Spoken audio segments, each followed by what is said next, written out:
Hello guys, welcome back. આજે આપણે શીખી રહ્યા છીએ ફ્રેમ ધ ક્વેશ્ચનમાં આપણો પછીનો WH ક્વેશ્ચન વર્ડ જેનું નામ છે વેર. આપણે ગયા વિડિયો લેક્ચરમાં વોટ વિશે અભ્યાસ કર્યો હતો અને જોયું હતું કે વોટ વડે કઈ રીતે પ્રશ્ન બનાવી શકાય, એનું ફોર્મેશન શું છે અને એની એક્સરસાઇઝ આપણને કઈ રીતે પૂછાય છે. હવે હું તમને એ જણાવું છું કે જ્યારે આપણે ફ્રેમ ધ ક્વેશ્ચન ભણી રહ્યા છીએ ત્યારે એમાં સૌથી અગત્યનો ટોપિક અને હંમેશા છેલ્લા ઘણા વર્ષોથી એ બોર્ડની પરીક્ષામાં અવશ્ય પૂછાય છે ફ્રેમ ધ ક્વેશ્ચનમાં એવો WH ક્વેશ્ચન જે છે એ કયો છે? વેર છે. હવે વેરનું ગુજરાતી શું થાય? ક્યાં. અને આ ક્યાં છે એ શેનો નિર્દેશ કરે છે? તો કે કોઈક સ્થળનો, કોઈ જગ્યાનો, કોઈ દિશાનો નિર્દેશ કરે છે. બરાબર. એટલે સામાન્ય રીતે આપણે જ્યારે કોઈ જગ્યા વિશે માહિતી જોતી હોય કે સ્થળ વિશે માહિતી જોતી હોય ત્યારે આપણે હંમેશા શેનાથી આપણો પ્રશ્ન બનાવીએ છીએ? વેર થી બનાવીએ છીએ.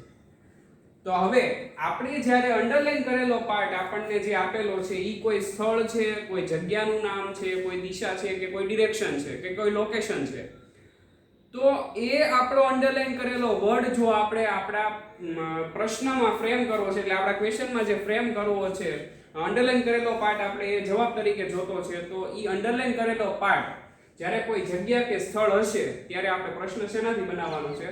વેર થી બનાવવાનો છે. તો આપણે એનું ફંક્શન એટલે શું થાય? એનું કાર્ય, કે આ વેર શબ્દ છે એ ક્યારે કાર્ય કરે? તો આપણે જોઈએ કે where is used to ask questions about places, directions and locations. કે જ્યારે તમારે વેર થી પ્રશ્ન પૂછવો છે તો તમે જ્યારે પ્રશ્ન પૂછો છો ત્યારે એનાથી જવાબમાં શું મળે છે? તો કે અબાઉટ પ્લેસીસ, કે કોઈ જગ્યા વિશે માહિતી મળે છે, ડિરેક્શન્સ એટલે કોઈ દિશા વિશે માહિતી મળે છે, કે લોકેશન્સ કોઈ સ્થળ વિશે માહિતી મળે છે. ત્યાર પછી ગુજરાતીમાં જોઈએ કે સ્થળ અંગે માહિતી મેળવવા માટે વેરનો ઉપયોગ થાય છે. એટલે ઈ હવે કોમન થઈ ગયું કે આપણે જ્યારે સ્થળ વિશે કે કોઈ જગ્યા વિશે માહિતી જોતી છે ત્યારે આપણે વેર થી પ્રશ્ન બનાવવાનો છે. અને ઈ આપણે બહુ અગાઉના ધોરણથી શીખતા આવ્યા છીએ. WH ક્વેશ્ચનમાં આપણે જ્યારે 8મા ધોરણમાં પણ શીખ્યા હતા ત્યારે પણ વેર શબ્દ છે એમાં ઇન્ક્લુડેડ હતો. એટલે મારી દ્રષ્ટિએ આ શબ્દ છે એ આપણે શીખવામાં વધારે અઘરો નહીં પડે. શા માટે? કારણ કે આપણે એનાથી પરિચિત છીએ. આપણને ખબર છે કે જ્યારે જગ્યા કે સ્થળનું નામ જોતું છે ત્યારે આપણે પ્રશ્ન વેર થી બનાવવાનો છે. ઓકે, ત્યાર પછી એના એક્ઝામ્પલ છે અહીંયા. વેર ઇઝ બોરતળાવ લેક, કે બોરતળાવ લેક છે, તળાવ છે એ ક્યાં આવેલું છે? તો હવે જ્યારે તમે વેર થી પ્રશ્ન પૂછ્યો છે તો આપણને જવાબમાં શું મળવાનું છે? એક્ઝેક્ટ કોઈ સ્થળ કે જગ્યાનું નામ મળવાનું છે કે ભાઈ બોરતળાવ છે એ ભાવનગરમાં આવ્યું છે. તો જવાબ આપણને ભાવનગર મળ્યો તો એ શહેરનું નામ છે અને એ જગ્યા છે. તો જ્યારે પ્રશ્ન તમે વેર થી પૂછો ત્યારે આવી રીતે જગ્યાનું નામ તમને મળે છે. પછીનો પ્રશ્ન છે where will you keep your mobile phone, કે તમે તમારો મોબાઈલ ફોન ક્યાં રાખો છો? આ તો એક પ્રશ્ન છે. નોર્મલી આપણે કોઈને એવું કહેતા હોતા નથી કે મારો મોબાઈલ ફોન અહીંયા હોય છે, કારણ કે આપણે એવું કહીએ તો આપણી પાસેથી ફોન લઈ શકે. અને ફોન છે એ અત્યારે સૌથી વધારે પ્રાઇવેટ વસ્તુ છે કે તમારો ફોન કોઈ ગટતું હોય તો તમને ન ગમે. અને આપણી બધાની ટેવ કેવી હોય કે કોઈક ટેવ છે એ પછી ઉંમર પ્રમાણે હોય. હવે આ વાત કરી છે તો હું કહી દઉં તમને કે જો કોઈ નાનો છોકરો તમારી બાજુમાં આવીને તમારા ફોનમાં જોતો હોય તો તમને ખબર છે કે એનો એક જ ઈશારો હોય કે તમારા ફોનમાં કઈ ગેમ છે, કારણ કે એનો ઉદ્દેશ્ય શું હોય? ગેમ રમવાનો હોય. કોઈ એનાથી વધારે મોટો છોકરો જોતો હોય તો એ તમારે સોશિયલ મીડિયાની એક્ટિવિટી જોતો હોય કે તમે વોટ્સઅપમાં શું કરો છો, ઇન્સ્ટાગ્રામમાં શું કરો છો. અને જો એનાથી મોટી ઉંમરના કોઈ વ્યક્તિ તમારા ફોનમાં જોતા હોય તો એ જોતા હોય કે તમે આખો દિવસ ફોનમાં શું કરો છો. બરાબર? એટલે it's just a part of that. But આપણે એ જોવાનું છે કે where will you keep your mobile phone, કે તમે તમારો મોબાઈલ ફોન ક્યાં રાખો છો. અને જો તમે એમ કહો છો કે હું મારો મોબાઈલ ફોન પોકેટમાં રાખું છું, એટલે ખિસ્સામાં રાખું છું, તો આ પોકેટ જે છે એ શું છે? એક જગ્યા જ છે. હું મારો મોબાઈલ ફોન જો અહીંયા પોકેટમાં રાખતો હોય તો એ એક જગ્યા છે ફોન રાખવાની. બરાબર? તો આપણને જવાબમાં શું મળે છે? જગ્યાનું નામ મળે. ત્યાર પછી છે વેર ઇઝ મિસ્ટર ગોહિલ્સ ઓફિસ, કે મિસ્ટર ગોહિલની ઓફિસ કઈ જગ્યાએ છે? હવે વેર થી પ્રશ્ન પૂછાય છે એનો મતલબ જ એ છે કે આપણે જવાબમાં જગ્યાનું નામ જ દેવાનું છે. તો અહીંયા પ્રશ્ન શું પૂછ્યો છે કે વેર ઇઝ મિસ્ટર ગોહિલ્સ ઓફિસ, કે મિસ્ટર ગોહિલની ઓફિસ કઈ જગ્યાએ છે? તો આપણે કહી શકીએ કે મિસ્ટર ગોહિલની ઓફિસ કયા વિસ્તારમાં છે? તો કે ભાઈ કાલા નાળામાં છે. તો આ કાલા નાળા છે એ શું છે? તો કે એક જગ્યાનું નામ છે, ભાવનગરનો એક પોશ એરિયા છે કે જ્યાં ઘણી બધી બિઝનેસ ઓફિસીસ છે, બરાબર. તો અહીંયાથી આપણે એ સમજવાનું છે આ ફંક્શન દ્વારા કે જ્યારે પ્રશ્નની શરૂઆત where થી થાય છે ત્યારે જવાબમાં હંમેશા આપણને કોઈ જગ્યા દર્શાવતું નામ મળે છે, કોઈ પ્લેસ મળે છે, કોઈ લોકેશન મળે છે કે કોઈ ડિરેક્શન્સ મળે છે. આપણે એ યાદ રાખવાનું છે. હવે આપણે જોવાના છીએ where શબ્દ જે છે એનું ફોર્મેશન શું છે.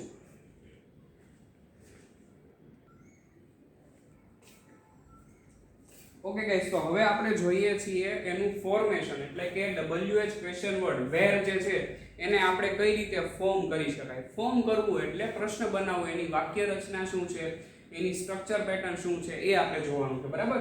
તો સૌથી પહેલા એનું આપણે એ જાણી લઈએ કે એનું ફોર્મેશન છે એ કેવી રીતે થઈ શકે છે. તો કે એનું ફોર્મેશન છે એ બે રીતે થઈ શકે છે. એટલે કે બે રીતે તમે where નો ઉપયોગ કરીને WH ક્વેશ્ચન વર્ડ બનાવી શકો છો. તો સૌથી પહેલા આપણે જોઈએ પહેલું ફોર્મેશન જે આપેલું છે એ. તો પહેલું ફોર્મેશન શું છે? where plus to be verb plus subject, અને સબ્જેક્ટમાં તમે જુઓ શું આપેલું છે? નાઉન અથવા પ્રોનાઉન પ્લસ ક્વેશ્ચન માર્ક. તો સૌથી પહેલા આપણે એનું સ્ટ્રક્ચર ડીપમાં સમજીએ કે શું કહેવા માંગે છે સ્ટ્રક્ચરમાં. તો સૌથી પહેલા તો આપણે શેનો ઉપયોગ કરવાનો છે? એઝ ઇટ ઇઝ કે જે WH ક્વેશ્ચન વર્ડ where જે છે એનો આપણે પહેલા ઉપયોગ કરવાનો છે. ત્યાર પછી to be ના રૂપનો આપણે ઉપયોગ કરવાનો છે. અહીંયા to be આપેલું છે પણ આ વર્બ છે એ આપણે કાઉન્સમાં સમજવાનો. તો કહેવાનો મતલબ શું છે કે અહીંયા જે to be નો આપણે ઉપયોગ કરીએ છીએ એ શું છે? ક્રિયાપદ છે, બરાબર. પ્લસ સબ્જેક્ટ એટલે થાય શું? કરતા થાય. પણ કરતા તરીકે આપણે ઉપયોગ શેનો કરવાનો છે? તો કે નામ અથવા સર્વનામ પ્લસ પ્રશ્ન ચિહ્ન. તો આ એનું પહેલું ફોર્મેશન છે. હવે ઈ ફોર્મેશનના આધારે આપણે એનું સેન્ટેન્સ બનાવ્યા છે. તો ઈ સેન્ટેન્સ આપણે જોઈએ. પહેલું સેન્ટેન્સ છે where is America. હવે તમારે પાછું ઈ માર્ક કરતું જવાનું છે કે અહીંયા જેટલા પણ પ્રશ્નો લખ્યા છે ઈ બધા પ્રશ્નોના જવાબમાં હંમેશા કોઈ જગ્યાનું નામ જ આવવાનું છે. જો તમને અહીંયા કે એવું ન લાગે કે આ પ્રશ્ન પૂછવાથી મને જગ્યાનું નામ કે દિશા કે કોઈ સ્થળ નથી મળતું, તો તમારો પ્રશ્ન ખોટો તમારે સમજવાનો. કારણ કે ઈ નક્કી છે કે where થી પ્રશ્ન પૂછશો એટલે જવાબમાં કોઈ સ્થળ વિશે માહિતી મળશે. જો સ્થળ વિશે માહિતી તમને ના મળતી હોય તો આપણે સમજવાનું કે આપણી ક્યાંક ભૂલ થયેલી છે, આપણો પ્રશ્ન ખોટો છે. તો એનું આપણે જે ફોર્મેશન જોયું એની ઉપરથી એની વાક્ય રચના આપણે જે બનાવી છે વાક્ય એ જોઈએ કે સૌથી પહેલા શેનો ઉપયોગ કર્યો છે? where નો. તો અહીંયા where છે સૌથી પહેલા WH ક્વેશ્ચન વર્ડ તરીકે. ઓકે, ત્યાર પછી to be ના રૂપનો ઉપયોગ કર્યો છે. to be નું રૂપ આપણે શું કયું લીધું છે? is, એમિઝાર માંથી. અને સબ્જેક્ટ તરીકે શું લેવાનું છે? નાઉન અથવા પ્રોનાઉન. તો અહીંયા શું લીધેલું છે? અમેરિકા. અમેરિકા એ શું છે? નાઉન છે, દેશનું નામ છે, બરાબર. તો where is America. અમેરિકા આપણને કીધું છે એટલે ઈ સ્પેસિફિક નામ થયું. નામ છે એ હંમેશા શેમાં આવે? તો કે પ્રોપર નાઉનમાં આવે જ્યારે આપણને નિશ્ચિતતાથી આપ્યું હોય ત્યારે, બરાબર. તો હવે અહીંયા જોયું કે where is America. તો અમેરિકા ક્યાં આવેલું છે એવો આપણને પ્રશ્ન પૂછ્યો, બરાબર. તો એનો જવાબ હંમેશા આપણને કોઈ જગ્યામાં મળવાનું છે કે અમેરિકા કયા ખંડમાં આવ્યું છે? તો કે અમેરિકા છે અમેરિકા ખંડમાં જ આવેલું છે, બરાબર. તો એવી રીતે આપણને હંમેશા જગ્યાનું નામ મળશે. ત્યાર પછીનું બીજું સેન્ટેન્સ આપણે જોઈએ કે where પછી to be નું રૂપ are, પછી સબ્જેક્ટ તરીકે આપણે શું લીધું છે? your players, કે તમારા ખેલાડીઓ ક્યાં છે. તો આપણે અહીંયા પ્રોનાઉન નો ઉપયોગ કર્યો છે, બરાબર. કે where are your players, કે તમારા ખેલાડીઓ ક્યાં છે. તો આપણને એમ કહેશે કે ભાઈ અમારા ખેલાડીઓ ડ્રેસિંગ રૂમમાં છે. our players are in the dressing room. તો ડ્રેસિંગ રૂમ છે એ શું છે? એક જગ્યાનું નામ છે કે ખેલાડીઓનો સામાન મૂકવા માટેની જે જગ્યા હોય એને ડ્રેસિંગ રૂમ કહેવાય, બરાબર. તો એનાથી આપણને જગ્યાનું નામ મળ્યું. પણ આપણે સમજવાનું છે એ શું સમજવાનું છે? તો કે આપણે જે ફોર્મેશન બનાવ્યું છે એ પ્રમાણે આપણે સેન્ટેન્સ બનાવ્યું છે. ઓકે, બનાવ્યું છે, યસ. અને જો એ સેન્ટેન્સ આપણે સાચું બનાવ્યું છે તો આપણને જવાબમાં હંમેશા જગ્યાનું નામ મળશે. તમારે શું કરવાનું છે કે ભાઈ તમારે તો પ્રશ્ન બનાવવાનો નથી, કારણ કે તમને પ્રશ્ન બેઠો આપેલો છે. MCQ સ્વરૂપે તમારે માત્ર MCQ સિલેક્ટ કરવાનો છે અને જો તમે સાચો MCQ સિલેક્ટ કરો છો તો અંડરલાઈન કરેલો પાર્ટ જે છે એ તમારા જવાબમાં આવે છે. જો તમારા જવાબમાં અંડરલાઈન કરેલો પાર્ટ નથી આવતો તો તમારે સમજવાનું કે તમારાથી ક્યાંક ભૂલ થઈ છે પ્રશ્ન સિલેક્ટ કરવામાં. બરાબર. તો ત્યાર પછીનું એનું બીજું ફોર્મેશન છે. બીજું ફોર્મેશન આપણે જોઈએ કે બીજું ફોર્મેશન છે એમાં શું છે તો સૌથી પહેલા WH વર્ડ તરીકે where નો ઉપયોગ થયેલો છે પ્લસ ઓક્ઝિલરી વર્બ એટલે કે સહાયકારક ક્રિયાપદનો ઉપયોગ થયેલો છે પ્લસ સબ્જેક્ટ અને અગેન કર્તા તરીકે આપણે શું લેવાનું છે તો કે નાઉન અથવા પ્રોનાઉન પ્લસ મેઇન વર્બ. હવે તમે એક ફોર્મેશન નોટિસ કર્યું હોય તો તમને ખબર પડશે અત્યારે કે તમે અત્યાર સુધી આપણે જે WH ક્વેશ્ચન વર્ડ જોયા એનું ફોર્મેશન તમે જો સાચી રીતે નોટિસ કર્યું હોય તો તમે જોયું હશે કે વધીને 2 થી 3 ફોર્મેશન હોય છે અને એક ફોર્મેશન એવું હોય છે કે જેમાં ઓક્ઝિલરી વર્બ એટલે કે સહાયકારક ક્રિયાપદ એમાં ટુ બી આવી ગયું, ઓક્ઝિલરી વર્બ આવી ગયું અને મેઇન વર્બ આવી ગયું. તો એક ફોર્મેશન એવું હોય છે કે એમાં કાં તો ઓક્ઝિલરી વર્બ હોય છે અને કાં તો મેઇન વર્બ હોય છે. એનો મતલબ શું છે કે એક ફોર્મેશન એવું ફાઇનલ છે એનું કે બંને ક્રિયાપદો સાથે આવતા નથી. કાં તો મુખ્ય ક્રિયાપદ હશે કાં તો સહાયકારક ક્રિયાપદ હશે અને બીજું ફોર્મેશન એવું હોય છે કે જેમાં બંને ક્રિયાપદો એક સાથે ઉપયોગમાં લેવાય છે કે જેમાં સહાયકારક ક્રિયાપદ હોય અને મુખ્ય ક્રિયાપદ હોય. તો ઈ બે ફોર્મેશન છે ઈ બધા WH ક્વેશ્ચન વર્ડમાં સેમ આવ્યા છે. કયા તો કે એક WH ક્વેશ્ચન વર્ડમાં જે આપણે ફોર્મેશન છે એમાં પહેલા ફોર્મેશનમાં મેઇન વર્બ અથવા તો ઓક્ઝિલરી વર્બ અથવા તો ટુ બી ના વર્બ ઈ ત્રણમાંથી કોઈ એકનો જ ઉપયોગ હોય અને ઈ આપણે એકનો જ ઉપયોગ કરવાનો છે, સાથે ત્રણેયનો ઉપયોગ કરતા નથી. અને બીજું ફોર્મેશન હંમેશા એવું આવ્યું છે કે એમાં બંને ક્રિયાપદોનો ઉપયોગ થાય છે, મુખ્ય ક્રિયાપદનો ઉપયોગ પણ થાય છે અને સહાયકારક ક્રિયાપદનો પણ ઉપયોગ થાય છે. એટલે આ ફોર્મેશન છે એ આપણે માઇન્ડમાં રાખવાનું છે. હવે અહીંયા જોઈ લઈએ કે અહીંયા ટુ બી ના રૂપનો ઉપયોગ કર્યો છે તો અહીંયા ઓક્ઝિલરી વર્બ છે અને મેઇન વર્બ છે. તો અહીંયા માત્ર ટુ બી નું વર્બ જ છે. બરાબર. તો એક ફોર્મેશન એવું આવશે કે જેમાં બંને ક્રિયાપદોનો ઉપયોગ થશે અને એક ફોર્મેશન એવું આવશે કે જેમાં માત્ર એક જ ક્રિયાપદનો ઉપયોગ થશે. તો હવે આપણે બીજું ફોર્મેશન જોઈએ where પ્લસ ઓક્ઝિલરી વર્બ એટલે કે સહાયકારક ક્રિયાપદ સબ્જેક્ટ તરીકે નાઉન અથવા પ્રોનાઉન બેમાંથી એકનો ઉપયોગ કરવાનો છે પ્લસ મેઇન વર્બ એટલે મુખ્ય ક્રિયાપદ. ત્યાર પછી આપણે એને ઉપરથી સેન્ટેન્સ બનાવવાથી જોઈએ where have you kept your books. તો આપણે એને મેચ કરતા જઈએ કે સૌથી પહેલા WH ક્વેશ્ચન વર્ડ તરીકે where નો ઉપયોગ થયો, ઓક્ઝિલરી વર્બ તરીકે have નો ઉપયોગ કર્યો છે સહાયકારક ક્રિયાપદ તરીકે. ત્યાર પછી સબ્જેક્ટ જે છે એમાં આપણે પ્રોનાઉન નો ઉપયોગ કર્યો છે you. ત્યાર પછી kept છે એ શું છે આપણું મેઇન વર્બ છે અને your books જે છે એ શું છે વધારાનો શબ્દ છે. બરાબર. તો આ રીતે ફોર્મેશન ઉપરથી સેન્ટેન્સ બનાવ્યું. ત્યાર પછી બીજું સેન્ટેન્સ જોઈએ કે where નો ઉપયોગ થયેલો છે ઓક્ઝિલરી વર્બ તરીકે, did નો ઉપયોગ છે, સબ્જેક્ટ તરીકે she છે જે પ્રોનાઉન તરીકે ઉપયોગમાં લેવાયું છે, stay છે એ આપણું મુખ્ય ક્રિયાપદ છે અને during her childhood છે એ આપણા વધારાનો શબ્દ છે. તો આ રીતે આપણે ફોર્મેશન ઉપરથી વાક્ય જે છે એ બનાવી શકીએ છીએ. એક્ચ્યુઅલમાં આપણે વાક્ય નથી બનાવતા, આપણે એક્ચ્યુઅલમાં પ્રશ્ન જ બનાવીએ છીએ. બરાબર. અને આ દરેક પ્રશ્ન એવા છે કે જેના જવાબમાં આપણને હંમેશા કોઈ જગ્યાનું નામ મળવાનું છે અને મળવાનું છે 110% મળવાનું છે. અને જો જગ્યાનું નામ નથી મળતું તો આપણો જે આપણે ક્વેશ્ચન જે સિલેક્ટ કર્યો છે એ ક્વેશ્ચન કેવો છે? ખોટો છે. જ્યારે પ્રશ્ન where થી બનતો હોય ત્યારની આ વાત છે. બરાબર. હવે આપણે એની એક્સરસાઇઝ જોવાની છે કે પરીક્ષામાં આપણને કઈ રીતે આ પ્રશ્ન પૂછાય છે એની વિશે હવે આપણે માહિતી મેળવીએ.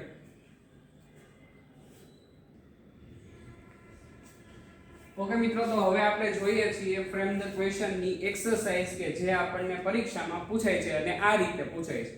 એમાં તમે જોઈ શકો છો કે દરેક જગ્યાએ કોઈક જગ્યાનું નામ કે કોઈક સ્થળના નામમાં અંડરલાઈન કરેલી છે. અહીંયા પહેલા વાક્યમાં Mumbai, Porbandar, India, near the river bank.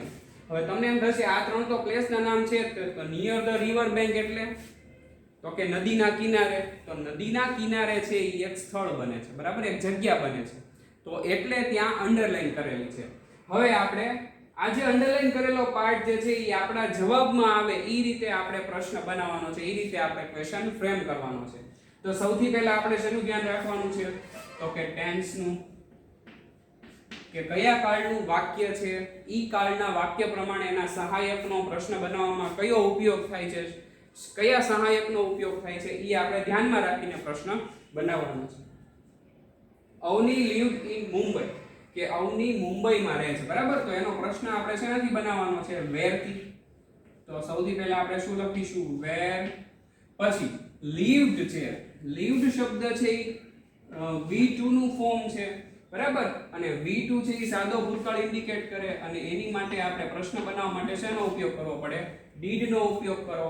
અને did નો ઉપયોગ કરો એટલે verb નું કેવું થઈ જાય ફોર્મ V1 થઈ જાય. તો અહીંયા lived શબ્દ જે આપેલો છે એની જગ્યાએ આપણે did નો ઉપયોગ કરીશું તો આ lived શબ્દ છે એ V1 માં ચેન્જ થઈ જશે, બરાબર. તો એની પાછળ જે ed લાગેલું છે એ નીકળી જશે. તો પ્રશ્ન શું બનશે where did Avni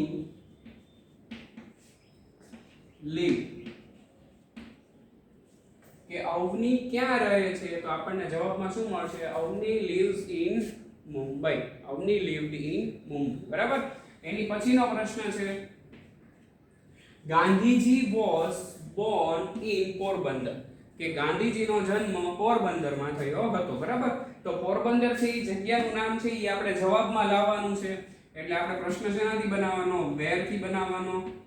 હવે મિત્રો ઈ વસ્તુ એક વાત ખાસ યાદ રાખવાની કે આપણને જો સહાયક આપણને આપેલું હોય પ્રશ્નમાં તો આપણે ઘરેથી નથી મૂકવાનું, બરાબર. અહીંયા કેવી રીતે lived આપ્યું હતું તો આપણે did નો ઉપયોગ અલગથી કર્યો, પરંતુ અહીંયા તો આપણને was આપેલું છે એટલે આપણે એનો જ ઉપયોગ કરવાનો સહાયક તરીકે.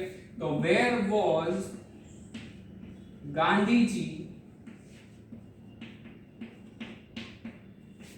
born, કે ગાંધીજીનો જન્મ ક્યાં થયો હતો તો કે ગાંધીજીનો જન્મ પોરબંદરમાં થયો હતો. ત્યાર પછીનું વાક્ય છે mister Morris worked in India, કે મિસ્ટર મોરિસ જે છે ઈ ભારતમાં કામ કરતા હતા, બરાબર. તો હવે અહીંયા અગેન વર્ક શબ્દ આપેલો છે એટલે સૌથી પહેલા આપણને V2 યાદ આવી જવું જોઈએ. અને જ્યારે V2 વાળો પ્રશ્ન હોય ત્યારે આપણે શેનો ઉપયોગ કરવાનો છે did plus V1 નો. તો હવે અહીંયા કઈ રીતે પ્રશ્ન બનશે where did Mr. Morris work, કે મિસ્ટર મોરિસ છે એ ક્યાં કામ કરે છે, બરાબર. ત્યાર પછીનો પ્રશ્ન છે the man was painting rainbow near the river bank, કે એક માણસ નદીના કિનારે મેઘધનુષ્યનું દ્રશ્ય બનાવી રહ્યો છે અથવા તો એને પેઇન્ટ કરી રહ્યો છે, કલર કરી રહ્યો છે. તો જવાબમાં આપણે શું લાવવાનું છે near the river bank એવો જવાબ લાવવાનો છે. એટલે આપણે પ્રશ્ન શેનાથી બનાવવાનો છે where. પછી આપણને was આપેલું છે where was the man painting, કે માણસ ક્યાં કલર કામ કરી રહ્યો છે તો નદીના કિનારે કલર કામ કરી રહ્યો છે.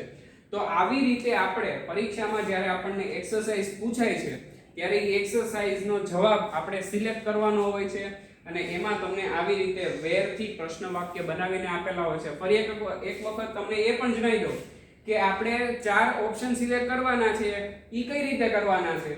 તો ફોર એક્ઝામ્પલ કે કોઈ જગ્યાનું નામ જો અંડરલાઇનમાં આપેલું છે તો તમને ખબર છે કે પ્રશ્ન તમારે શેનાથી બનાવવાનો છે where થી બનાવવાનો છે. તો જે MCQ ની શરૂઆત where થી ન થતી હોય અને બીજા કોઈ શબ્દથી થતી હોય when થી કે what થી એ તો તમારે કેન્સલ જ કરી નાખવાના છે. where વાળા જો બે પ્રશ્ન હોય MCQ આપેલા હોય where વાળા બે તો એ બે માં તમારે યોગ્ય વાક્ય રચના એટલે કે એનું ફોર્મેશન આપણે જે સમજ્યા એ પ્રમાણે જો જે પ્રશ્ન આપેલો હશે એ આપણે સિલેક્ટ કરવાનો છે અને એ આપણો સાચો જવાબ છે. ઓકે ગાઈસ, તો આ રીતે આપણે ફ્રેમ ધ ક્વેશ્ચન માં જે where છે એને ફ્રેમ કરી શકીએ છીએ, એનાથી પ્રશ્ન વાક્ય બનાવી શકીએ છીએ.